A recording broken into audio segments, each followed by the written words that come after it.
So then, the 6 hours of the Glen. You would have thought, given that a lot of drivers who would often be present for things like IMSA were over in Belgium for the Spa 24, and the fact that, it was also an F1 weekend and various other series having their weekends, it might be slightly less chaotic. You'd have thought that, wouldn't you? You really, really would have thought that. How many cautions did we have at the end? It was wild. I think what the winners ended up with, from what I can see, 182 laps after 6 hours. So that means the average lap time was around the 2-minute mark. Or more than the, quite a bit more, shall we say, than the sort of 1:30-ish that you may expect. It was just, I think chaotic is the best way to describe it. How many yellow flags did we have? And how many wild yellow flags did we have? Perhaps the most insane was the pile-up that took out the 60 and the 23. Which was what? That was under a safety car as well. That they collide. You end up with the return of LMP2 showing a brilliant screenshot of a P2 taking out another P2 in front of the gold bowling sign. And you end up with drivers up and down the grid just in incident after incident after incident. I mean, heck, one of the Fords ends up wiped out on the last lap by a Corvette.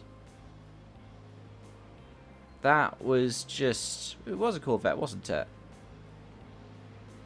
Either way, that was just absolutely wild to see. These things kicked off start, middle, and end.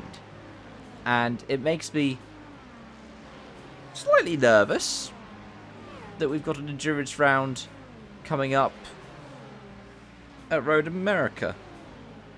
You know, where there was already a chaotic enough sprint weekend last year, and I think, is it a 6-hour one this time around as well?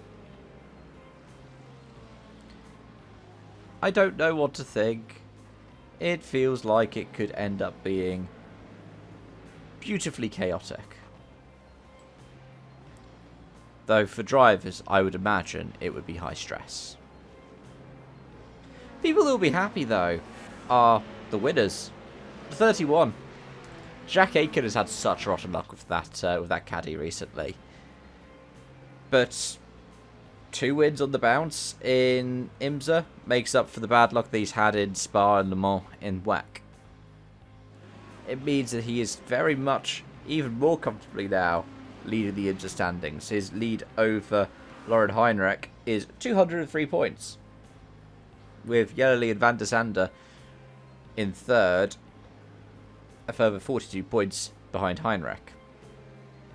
That said, Heinrich is still leading the Michelin Endurance Cup. 40 points to 39 for Anlauer and Nasser, which is perhaps unsurprising given that he was in the car with them for Daytona and Sebring.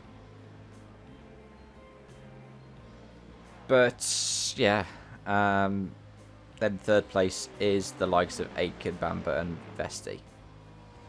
Because they've shared a car in the endurance rounds.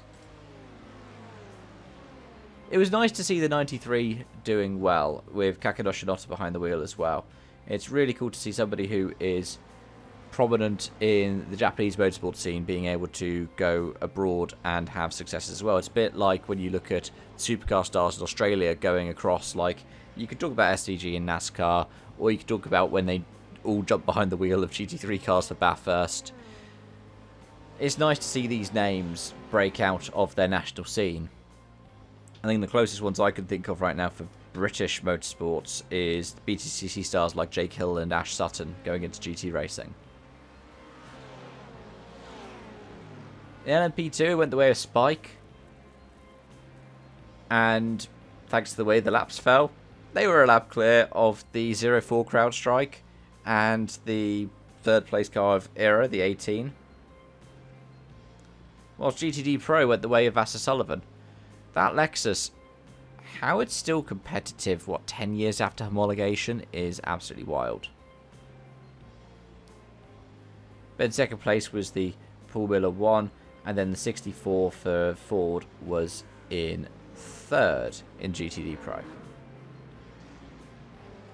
For GTD, it went the way of Manti, and then Wright in second, and then Car Blanche in third place.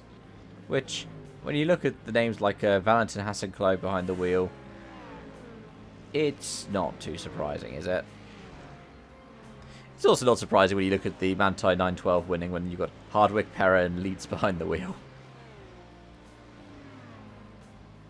But I don't really know much else to say when it comes to talking about the 6 hours of the Glen, because chaotic is just the best way to describe it. It was chaotic. There were so many incidents. I think the only thing that I'd want to say is hopefully next year, I haven't checked the calendar if it's got any clashes with, you know, Spa or any other Enduros. Because it's nice to have these things all spread out. Because on a WRC and F1 weekend, trying to keep up with 30 hours of endurance racing, do not recommend. Do not recommend. As always, folks, thanks for watching, thanks for joining, thanks for continued support. And until next time, bye for now.